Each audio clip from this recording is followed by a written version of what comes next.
The moon palace glittered beneath the full moon. Silver banners rippled in the cool night breeze. Every alpha, elder, and noble family had gathered inside the grand moon court. The Luna Ascension ceremony was about to begin. For 7 years, the kingdom had waited for this night. No one doubted who would become Alpha King Kale Blackwood's Luna, Lyra Ash, the quiet healer who had stood beside him through every hardship. She had stitched his wounds after battles, comforted frightened children during famine, negotiated peace between rival packs when swords had failed. She never asked for recognition. She never demanded a title. She simply believed that one day they would build a peaceful kingdom together. Standing near the moon altar, Lyra caught Kale's eyes. He smiled faintly. She smiled back. It wasn't the smile of a woman dreaming about a crown. It was the smile of someone who believed years of loyalty had finally found their destination. The high priest lifted his ancient staff. Tonight, beneath the blessing of the moon goddess, our king shall name the woman who will stand beside him as Luna. The great hall fell silent. Kale's hands tightened behind his back. The council had argued for weeks. The borders remained unstable.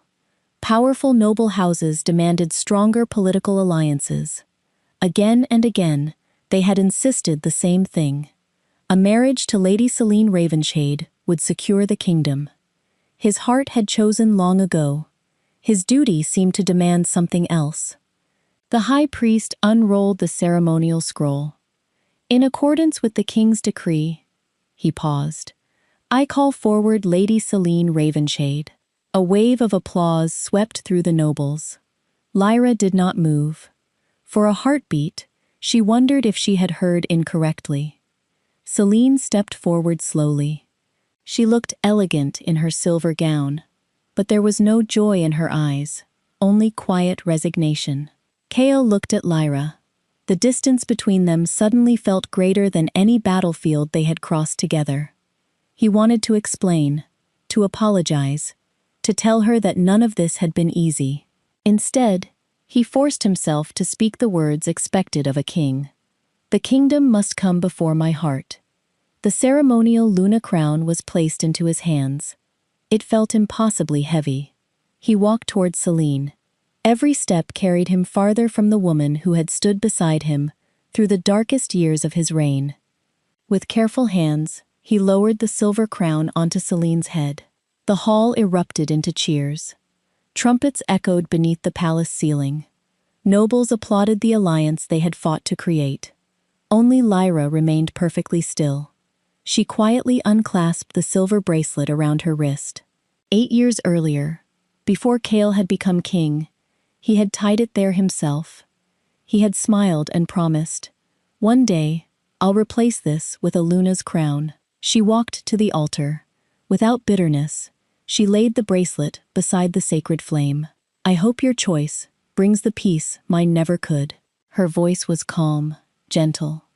She bowed respectfully to Selene, inclined her head towards Kale, then turned and walked away. No tears stained her face. No accusations followed her footsteps. Only silence. Hidden among the foreign ambassadors, an elderly wolf elder watched her disappear through the palace doors. As she lifted her hand to steady her cloak, moonlight revealed the pale crescent birthmark upon her wrist. The old wolf's breath caught. His weathered hands began to tremble. He had seen that sacred mark only once before, 25 years ago, on the wrist of the infant princess of the First Moon Dynasty. The lost wolf queen had just walked out of the palace, and no one but him understood what the kingdom had truly lost. Before the first light touched the palace walls, Lyra Ash quietly closed the door to her cottage. She paused only once. The little home had never been grand. A stone fireplace, shelves lined with dried herbs, a wooden table where she had spent countless evenings grinding medicines for injured soldiers. It had been enough, because she had believed love could make even the simplest place feel like a palace. Now it was simply a house. She picked up her traveling satchel. Everything she owned fit inside it. A A few dresses, medical supplies, a worn journal, nothing more. The silver bracelet no longer rested upon her wrist. She had left it behind on the moon altar. Some promises belonged to yesterday. Outside, dawn painted the sky with soft shades of gold. Lyra walked through the herb garden one final time. She watered every flower, trimmed the lavender bushes, collected fresh rosemary for the elderly neighbor who often forgot to harvest it herself. Old habits deserved a proper farewell. From there, she visited the orphanage. The children were still asleep. She quietly left small wooden animals beside each bed. A carved fox, a rabbit, a tiny wolf. She had spent months making them during quiet evenings. Hidden beneath the headmistress's ledger was a leather pouch filled with gold coins, enough to feed every child for another year. No note accompanied the gift. She wanted gratitude to belong to kindness, not to her name. As the first birds began to sing, Lyra slipped through the northern gate. No guards stopped her, no servants noticed. By sunrise, she had vanished beyond the hills. Back at the palace, Cale awoke with an uneasy feeling he could not explain. The ceremony replayed endlessly in his thoughts. The look in Lyra's eyes, the bracelet resting upon the altar, her calm farewell. He found himself walking towards her cottage before breakfast. The front door stood unlocked. "Lyra?" Silence answered him. Everything inside was perfectly arranged. The shelves were spotless. The fireplace had been cleaned. Fresh flowers rested in a vase beside the window. Nothing had been broken in anger. Nothing had been abandoned in haste.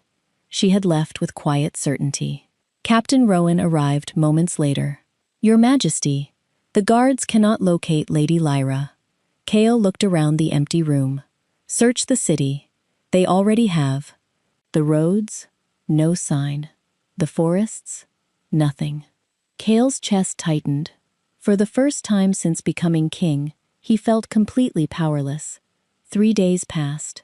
Every report ended the same way. No trace, no witness, no destination.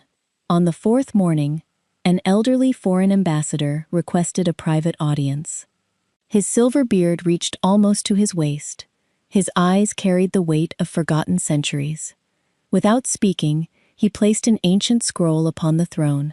Its faded seal bore a crest no one had seen in generations. Cale frowned. "What is this?" The old wolf slowly unrolled the brittle parchment. At its center was the same crescent-shaped crest the ambassador had seen upon Lyra's wrist. His voice was heavy with sorrow. "You have made the greatest mistake of your reign." Cale's expression hardened. "What do you mean?" The ambassador met his eyes. "The woman you rejected." He rested a trembling hand upon the ancient royal crest. "Is the last surviving heir of the First Moon dynasty. The rightful Wolf Queen." The throne room became impossibly still. Alpha King Cale Blackwood stared at the ancient scroll spread across the marble floor. His voice barely carried through the silence. "Explain." The elderly ambassador bowed his head. "For 24 years, the truth has been buried beneath blood and fear." He carefully pointed to the faded royal crest. The First Moon dynasty ruled every united wolf kingdom. They were respected because they served the people before themselves. Cale listened without moving. Then came the night of ash. The royal palace was attacked. The king and queen were murdered. Their entire bloodline was believed destroyed before sunrise. The ambassador paused. Everyone believed the infant princess died with them. Cale frowned, but she didn't. The old wolf shook his head. "No." A captain of the royal guard escaped through hidden mountain tunnels. He carried the baby princess in his arms. He knew every assassin in the kingdom would hunt her, so he made the hardest choice of his life. He erased her identity. The hall remained silent. He burned every royal record that could reveal her location. He abandoned his own title. He raised the child as an ordinary wolf, a healer, a citizen, someone no one would ever fear. Kale felt his heartbeat quicken. Lyra. The ambassador nodded. Lyra Ashe. The name was never hers. It was given to protect her. Kale remembered the small crescent-shaped mark on her wrist. He had seen it hundreds of times. When she wrapped his wounds. When she mixed herbs. When she reached for his hand after long council meetings. He had never questioned it. The birthmark, he whispered. What does it mean? The ambassador's weathered eyes softened. It is the moon crest. It appears only in the bloodline of the first moon queens. No other family has ever carried it. A cold feeling settled over the room. If this is true, Kale said slowly, why was I never told? No one answered. Until a frightened palace archivist stepped forward. His hands trembled. Your Majesty, I believe someone already knew. Every eye turned towards him. When Lady Lyra first entered the palace, the council ordered every historical record concerning the moon crest removed from the royal library. Kale's face hardened. Who gave that order? The archivist swallowed. Lord Cedric, the Lord Chancellor. The council claimed the old records encouraged dangerous legends. The ambassador closed his eyes. It was never about legends. It was about hiding the truth. Kale suddenly understood. The council had recognized Lyra years ago. They had known exactly who she was. They had encouraged him to choose Selene, not because she would strengthen the kingdom, but because they feared the rightful queen would one day reclaim the authority they had stolen through generations of manipulation. The rejection had never been an unfortunate political decision. It had been the final move in a conspiracy, decades in the making. Kale looked at the empty place beside his throne, where Lyra had once stood during every council meeting. His chest tightened. He had believed he was sacrificing love for duty. Instead, he had unknowingly helped drive the rightful Wolf Queen into exile. Closing his eyes, he made a silent vow. No matter how far she had gone, he would find Lyra, not because history demanded it, but because, for the first time, he finally understood the woman he should have believed from the very beginning. Far beyond the borders of the Moon Kingdom, where the scars of war still covered the land, Lyra began again. No palace welcomed her. No royal guards announced her arrival. Only broken villages, collapsed homes, fields abandoned after years of fighting. Most travelers saw ruin. Lyra saw people who still deserved hope. She settled in a quiet valley surrounded by white birch trees. The first building she restored was not a house. It was an old clinic. Its roof leaked. Its walls leaned dangerously. But the villagers worked beside her from sunrise until dusk. Within weeks, the clinic reopened. Children with fevers found warm beds. Farmers with broken bones received careful treatment. Expectant mothers no longer traveled dangerous mountain roads to give birth. Word spread quickly. A healer with silver eyes had brought life back to the forgotten valley. But Lyra did not stop there. She gathered the village elders beneath an ancient oak tree. "What do your people need most?" she asked. "Not today. 5 years from now." The elders looked at one another in surprise. No ruler had ever asked them that question. One old farmer finally answered, "Our children need schools." Another spoke. "Our fields need water," a widow quietly added. "Our people need work, not charity." Lyra smiled. "Then that's where we'll begin." Together they built irrigation channels through the valley. Abandoned farmland bloomed again. An empty storehouse became a school, where every child learned to read. Orphans sat beside the children of merchants. No one received a better seat because of their family name. When the grateful villagers tried to call her, "Your Majesty," Lyra laughed softly. "I'm only a healer." The villagers smiled. "No." One elderly woman shook her head. "You heal more than wounds. You heal lives." From that day forward, they called her something else, the White Queen. Not because anyone had placed a crown upon her head, but because wherever she walked, hope seemed to grow again. Months passed. The valley flourished. Merchants returned. Families rebuilt homes. Children's laughter replaced the silence left by war. Far away, inside the Moon Palace, Kale continued searching every road and village for the woman he had lost. Each report ended with disappointment. Meanwhile, in the shadows beyond the valley, darker plans unfolded. A group of masked riders gathered inside the ruins of an abandoned watchtower. Their leaders spread a faded map across a wooden table. At its center, one village had been marked with black ink. "The reports are confirmed," he said. "The woman is there." Another assassin frowned. "Do we capture her?" The leader's expression remained cold. "No. If the lost Wolf Queen lives, the old bloodline lives. And if the old bloodline returns, our masters lose everything." He rolled the map closed. "We leave at first light." Unaware of the danger approaching, Lyra spent the evening teaching children how to plant apple trees beside the village stream. She smiled as tiny hands covered fresh roots with soft earth. The children believed they were growing an orchard. Lyra knew they were planting a future. But somewhere beyond the mountains, others were coming to bury that future before it could ever bloom. The search lasted 4 months. Alpha King Kale Blackwood ignored royal banquets. He postponed hunting festivals. He left the daily affairs of court to trusted advisors, while he traveled from village to village.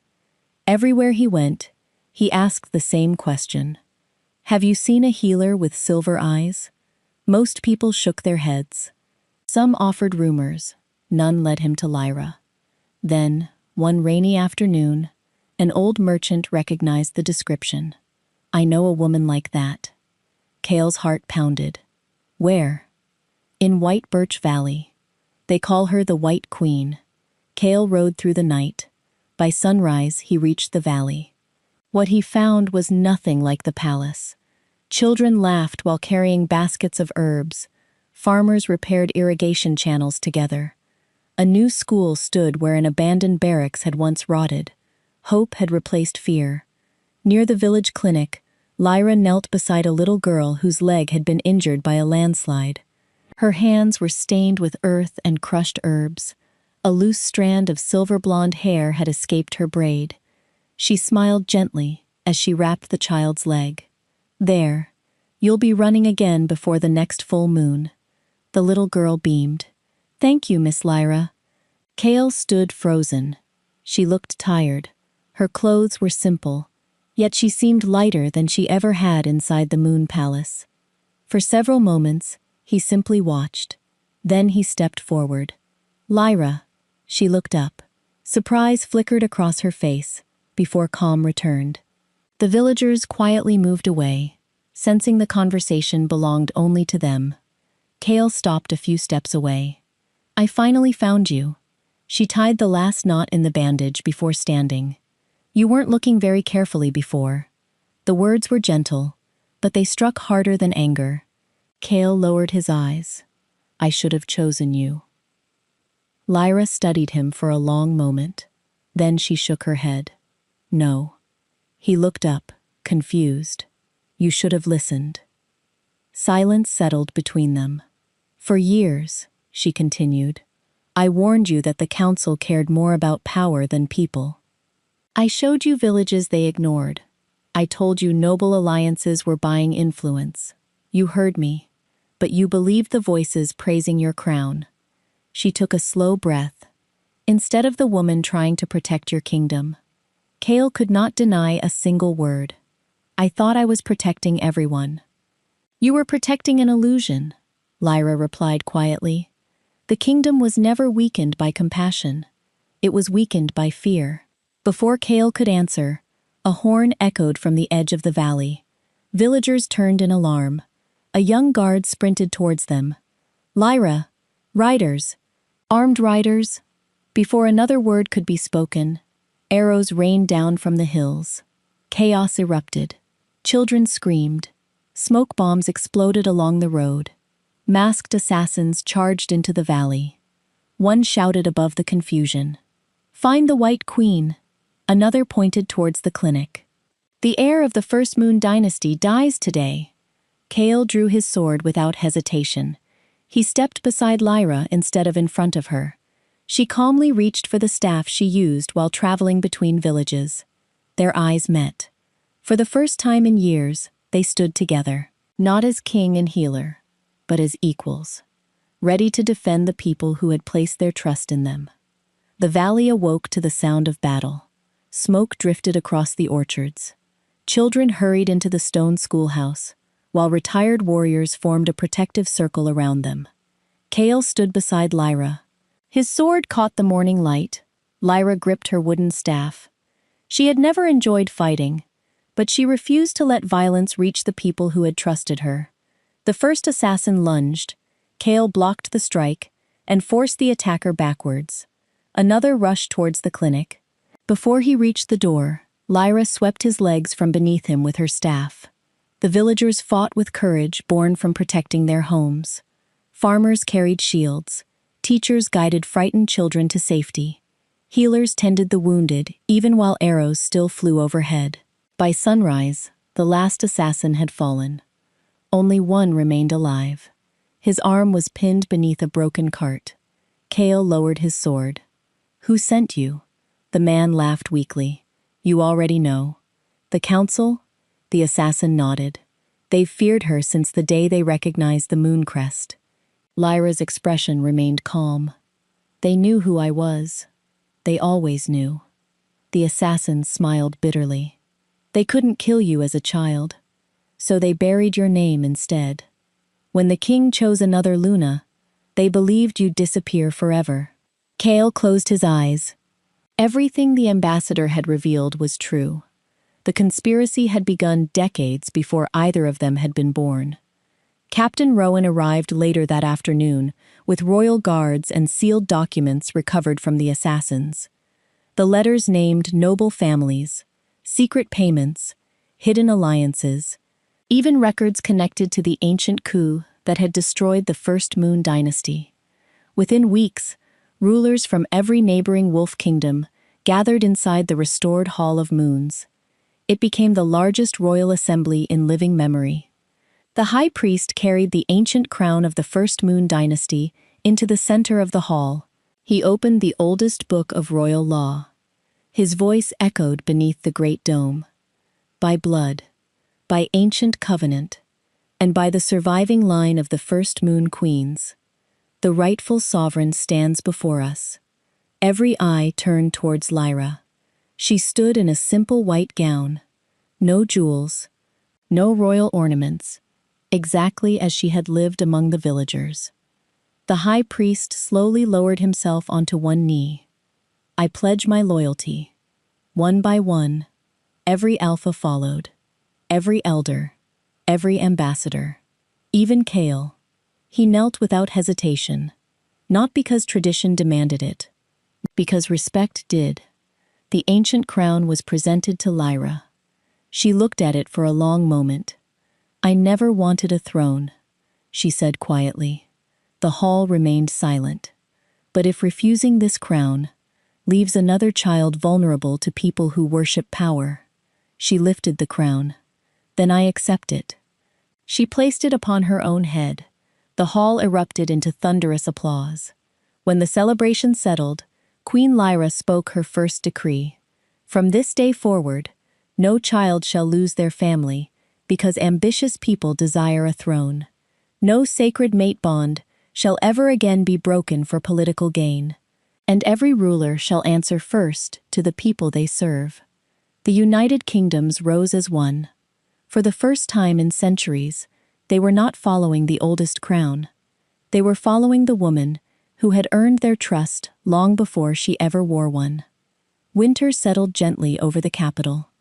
Snow covered the branches of the ancient moon tree, where young wolves had once gathered to dream about the future. It was there that Alpha King Kale Blackwood waited. He wore no ceremonial robes. No royal crown rested upon his head. Only a simple traveling cloak shielded him from the cold. In his hands lay a faded silver bracelet. Time had dulled its shine, but not the memories it carried. Years earlier, he had fastened it around Lyra's wrist with the confidence of a young wolf who believed promises alone could shape the future. Now it felt heavier than any crown he had ever worn. Soft footsteps approached. Lyra emerged from the snow-covered path. The ancient crown of the First Moon dynasty was absent. She wore the same white cloak she had favored as a healer. To Kale, she looked no different from the woman he had first fallen in love with, only stronger. For a long moment, neither of them spoke. The silence was peaceful, not uncomfortable. Kale looked down at the bracelet. "I kept this." Lyra smiled faintly. "I know. I couldn't throw it away. You weren't supposed to." He looked into her eyes. "I finally understand." His voice was quiet. "I didn't lose you the day I crowned another Luna." He tightened his fingers around the bracelet. "I lost you every time I chose fear over faith. I lost you every time I believed powerful voices instead of trusting the woman who had already proven herself." The words hung between them. Lyra stepped closer. "I never wanted revenge. I know. I never wanted you to suffer. I know." She looked up into the bare branches of the moon tree. "I only wanted someone who believed me, before the whole world did." Kale closed his eyes. If he had listened to her warnings, if he had questioned the counsel, if he had trusted her wisdom instead of their praise, everything might have been different. "I would change it all if I could." Lyra's expression softened. "I believe you." She reached for the bracelet. For one hopeful heartbeat, Kale wondered if she intended to wear it again. Instead, she gently folded his fingers around it. "You should keep it." He stared at her. "Why?" "Because it reminds you of the man you never want to become again." A cold breeze stirred the snow around their feet. Lyra took a slow step backwards. "My place is beside my people now." She smiled with quiet warmth. "And yours is becoming the king they deserved all along." Kale felt tears sting his eyes. He wanted to ask her to stay, to ask for another chance. But love was not something he could reclaim, simply because he finally understood its value. So he bowed. Not to a queen, not to the rightful ruler of the United Kingdoms, but to the woman whose courage had changed him forever. Lyra returned the bow. Then she turned and walked through the falling snow. Kale watched until her white cloak disappeared beyond the ancient gardens. Only then did he understand the deepest truth of all.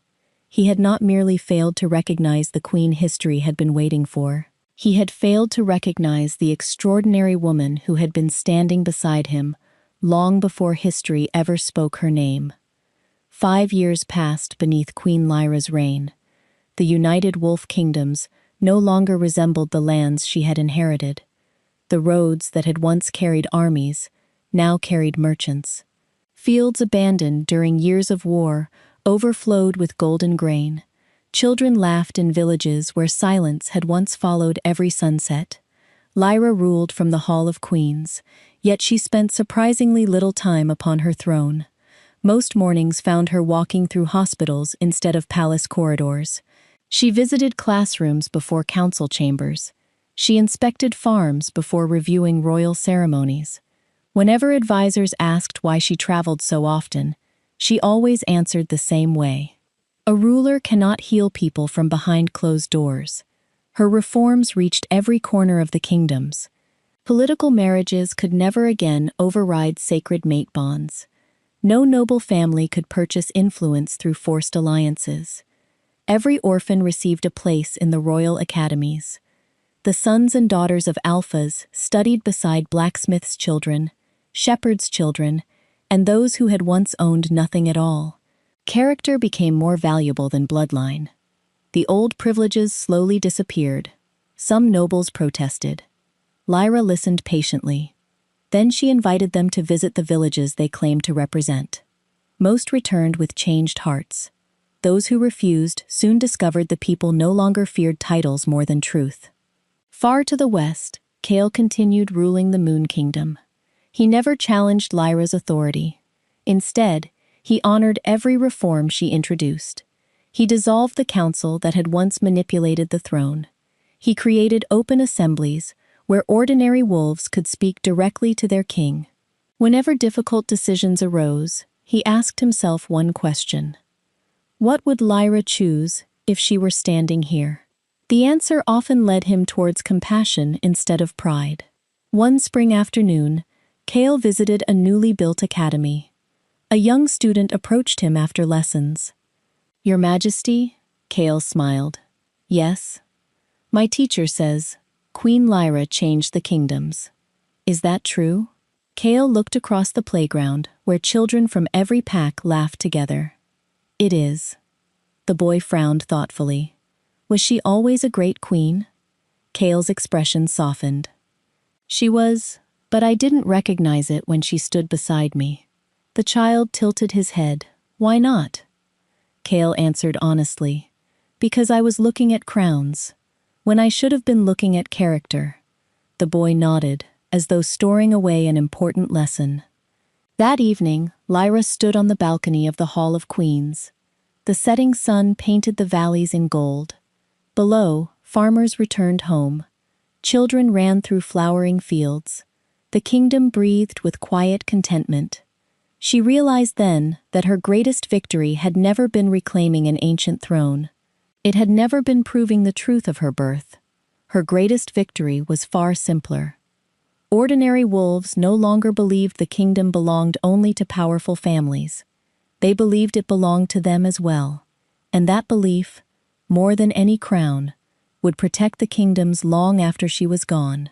30 years passed beneath peaceful moons. The united wolf kingdoms flourished as they never had before. The children who had once studied together in Lyra's academies had become healers, judges, teachers, and alphas. No one asked first about family names anymore. They asked about service, compassion, integrity. Queen Lyra's greatest reform had quietly become the kingdom's greatest tradition. Leadership was measured by character, not inheritance. Now, the Hall of Queens stood filled with rulers from every neighboring land. They had gathered for one final ceremony. At the center of the hall rested an unfinished wall of white stone.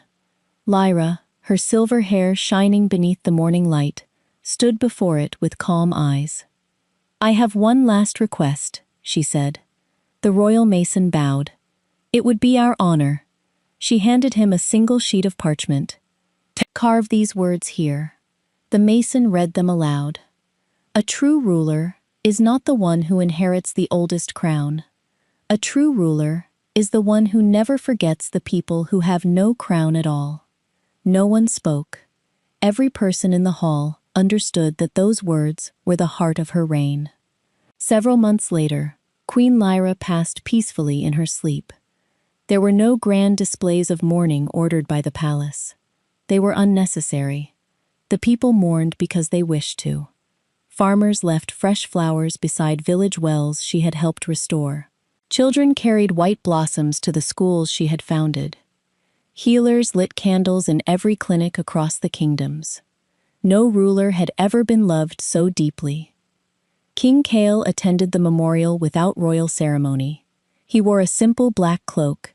In his pocket rested the faded silver bracelet he had carried for decades. When the crowds departed, he remained alone inside the Hall of Queens. He looked at Lyra's inscription. Then he handed the royal mason another piece of parchment. "My words belong beneath hers." The mason carefully carved each letter into the stone. The greatest tragedy is not losing a kingdom. It is failing to recognize the queen standing beside you until she is gone. Kale stood silently before the wall. He did not ask history to forgive him. He only hoped future rulers would learn sooner than he had. Years later, every newly crowned alpha visited the Hall of Queens before taking office. They stood before the two inscriptions. Their teachers told them about the young healer who had never sought power, about the king who confused political strength with true leadership, about the queen who rebuilt kingdoms by first restoring ordinary lives. Many arrived expecting lessons about war. They always left speaking about kindness, because history remembered the day Alpha King Kale crowned another Luna.